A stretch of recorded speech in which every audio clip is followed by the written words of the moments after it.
Greetings, everyone. This is Rock and Roll Spot Connection with Weekly Comic Book Roundup. We've covered this week's X-Men books as well as Alien and Star Wars. Now it's on to Heroes Reborn and Avengers. Kicking things off with a holdover from last week, Heroes Reborn number 6. So, why is this? It wasn't delayed, at least not on a publishing level. The shipment that my local shop got of Heroes Reborn number 6 was largely damaged. So apparently, I think most of it, at least half of it, if not more, was sent back and replaced. So we get it this week instead of last week. Anyway, so getting into Heroes Reborn, which I'm just seriously, this is one of the best. This is so much better than it has any right to be. But yeah, this issue focuses on Power Princess Zarda. So in Heroes Reborn number 1, kind of, in the setup moments, it turns out that Algog appeared or popped back up and was fighting her. So she fights Algog and kills him.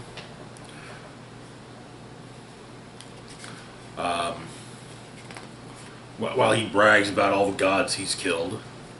But her base is in the Statue of Liberty, and she's got various statues of various enemies. Null, the King in Black, the Giantess, Janet Van Dyne, the ferocious she-cat, Tigra. Also from the looks of it, we've got Hela. I'm not sure who else. Also Hercules is there, but they make quite the statue garden around her citadel. But we learn that she killed Magic with a blade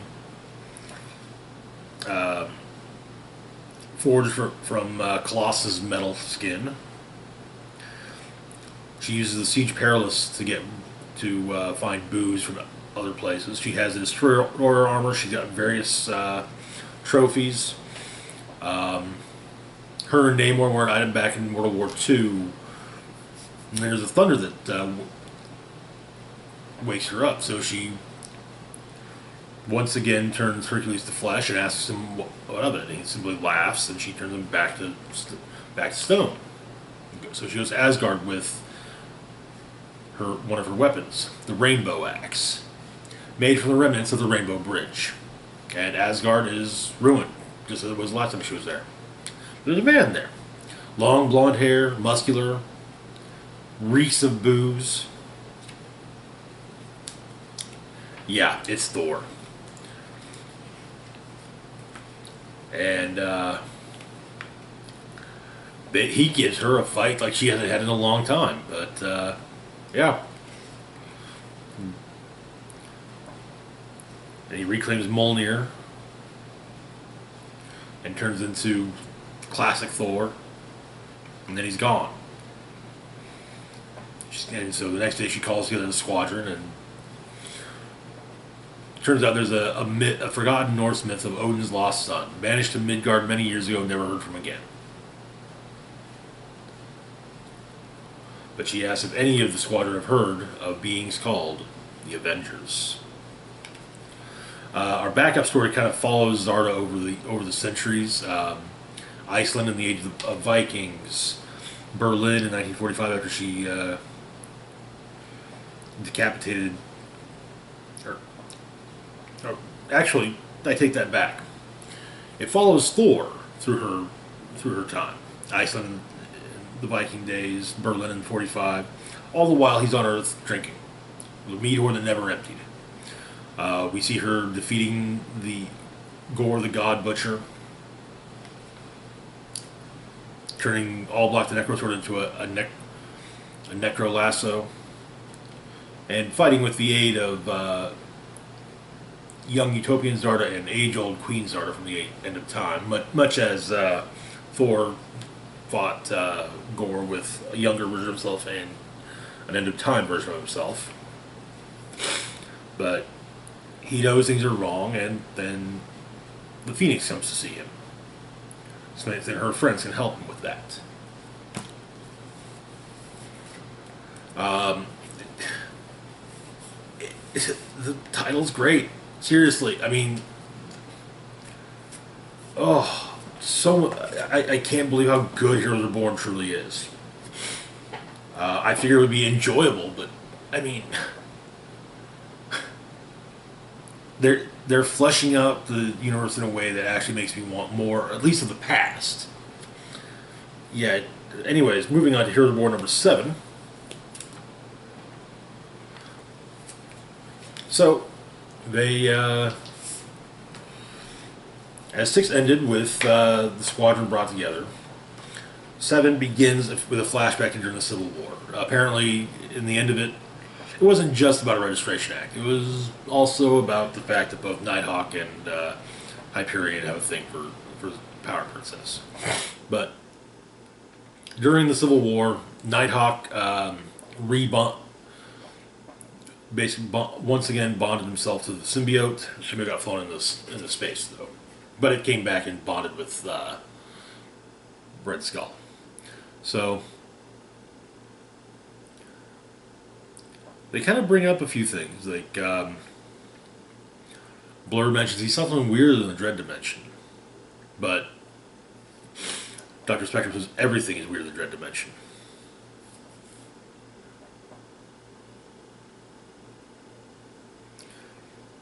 There's the men, and Hyperion talks about how he went to the Arctic and found where someone was buried in the ice. So the squadron goes to check it out. There's some the only alien radiation present seems to be from Hyperion, but they found where someone was hidden in the ice.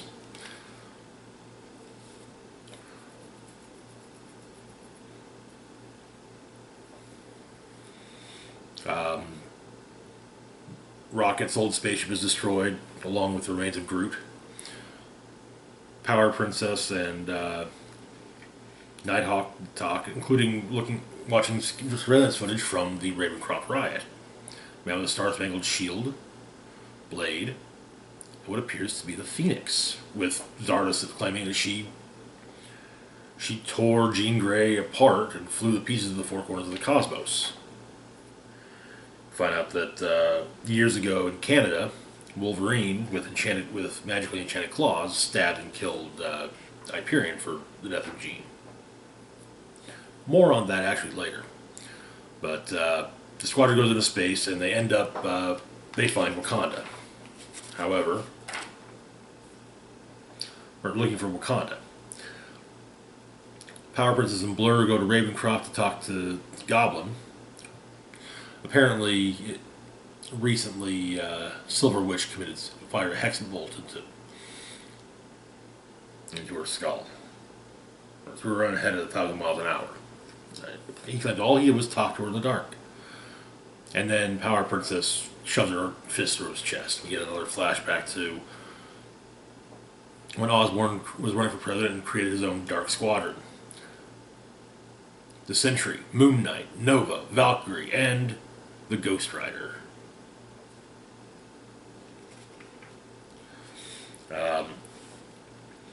Turns out that the squadron is planning on going to Wakanda with or without the president's approval. But Spectrum and Blur go to visit the Fury Memorial, the Howling Commander. Not the Lincoln Memorial, the Fury Memorial. The late Howling Commander-in-Chief was apparently gunned down on the street.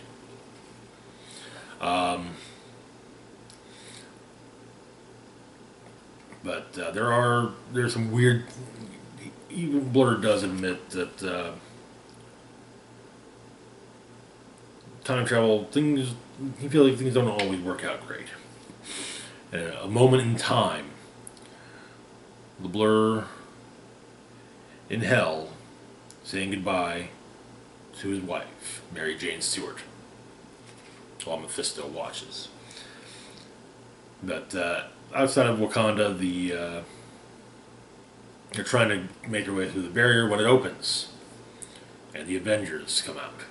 Black Panther, Blade, Captain America, Thor, the Star Brand, and the Phoenix. Our backup story focuses on President Coulson, who's called together Vice President Thunderbolt Ross and Press Secretary J. Jonah Jameson. They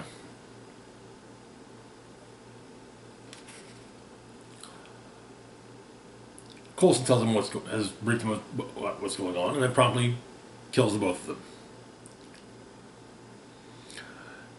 Explaining that there needs to be a press release on the assassinations of Ross and Jameson by sleeper agents from Wakanda.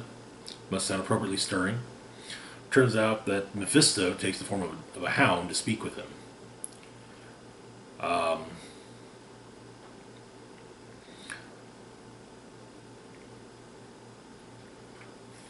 And Coulson says that he never should have left Cap in the ice. He should have, he's getting sentimental. And we find out just how it is they changed everything. The Helahedron, aka the Pandemonium Cube. And that is where the issue ends. Again, notice all, and it's great to see just how things were changed. Also kind of seeing some of the parallels to various things, like, how part of their Civil War went.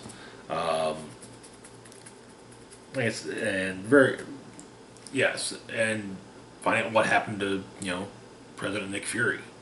Anyway, moving on to our next book, we've got another Heroes Reborn title, Weapon X and Alpha Flight. So, what's been established is that Canada has pretty much become a wasteland. At one point, a few years back, Squadron Supreme of America went after Alpha Flight, and apparently Wolverine with enchanted claws killed Hyperion. And yeah, they were enchanted by Shaman. But the squadron, Alpha Flight managed to escape by Tempest, who at least has the cloak of levitation. A couple years later in Ottawa, we find out that the U.S. annexed British Columbia and Alberta for their resources. And a few years later in Ontario, people who hid Alpha Flight are arrested. And Alpha Flight, Sasquatch is getting restless about everything. Professor Hudson makes sure everything's all right with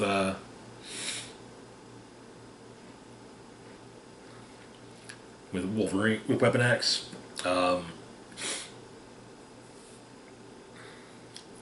Claire Hudson, the daughter of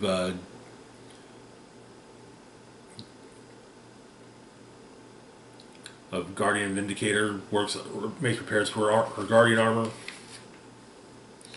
But Logan decides that, comes to the conclusion that, that thing is, it's a losing battle. They've pretty much already lost. The next morning, Sasquatch is gone, though. And Logan says to the rest of the team, any you want to leave, that's fine. I don't blame you. We've been running a long time, and, Walt, Sasquatch couldn't live with how we were going, and to be honest, neither can I.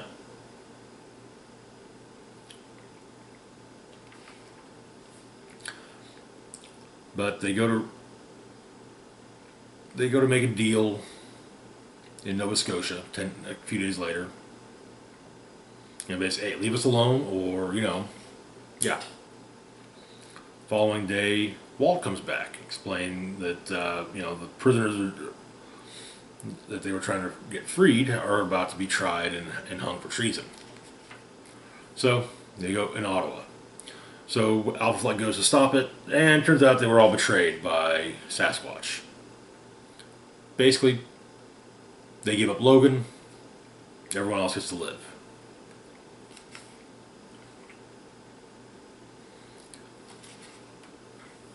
So Hyperion and Logan duke it out. This time, though, Logan doesn't have enchanted claws, so yeah.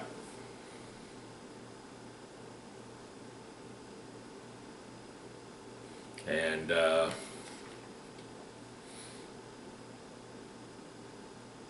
everyone agrees that Squadron had won. There was nothing that really could be done at this point. But the rest of the team turns their backs on Sasquatch. Logan, meanwhile, is dropped off in the Black Galaxy on a long dead planet. No atmosphere, no sustenance. Either his healing factor won't sustain him, or his stay on the planet will be very long and unpleasant. Oof, that was rough. That was a rough read. I'm not gonna lie. I mean,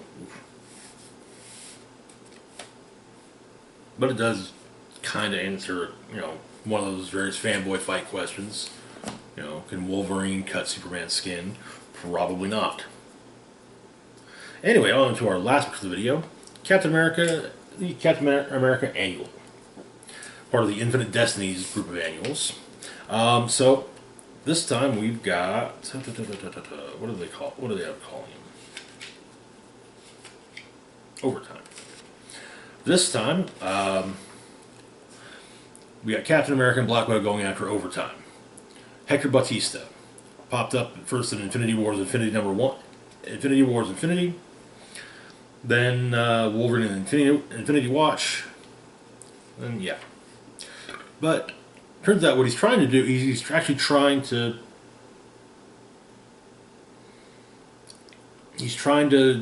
find the other people with the Infinity Stones, hoping that maybe he can go back in time far enough to prevent himself from the mistake, basically from killing the people he killed.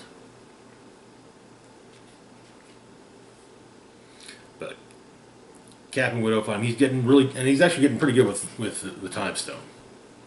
They chase after him, various distractions, and yeah, he's good.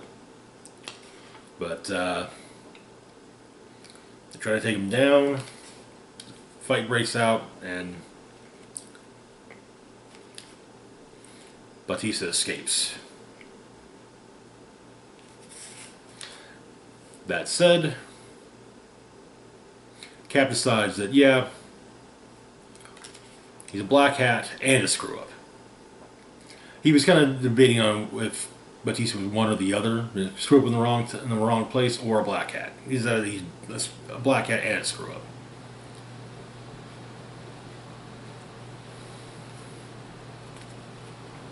And we get Infinite Fury Part 2.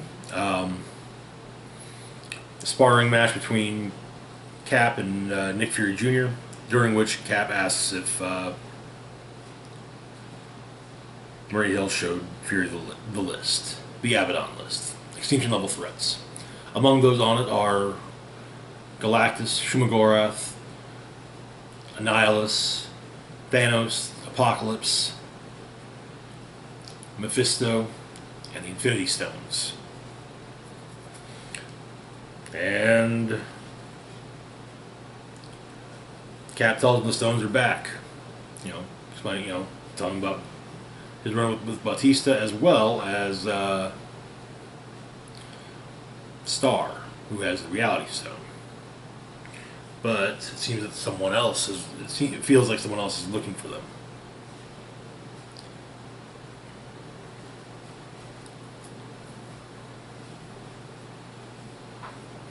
At least that's the way it kind of looks. And Fury concludes that he was right.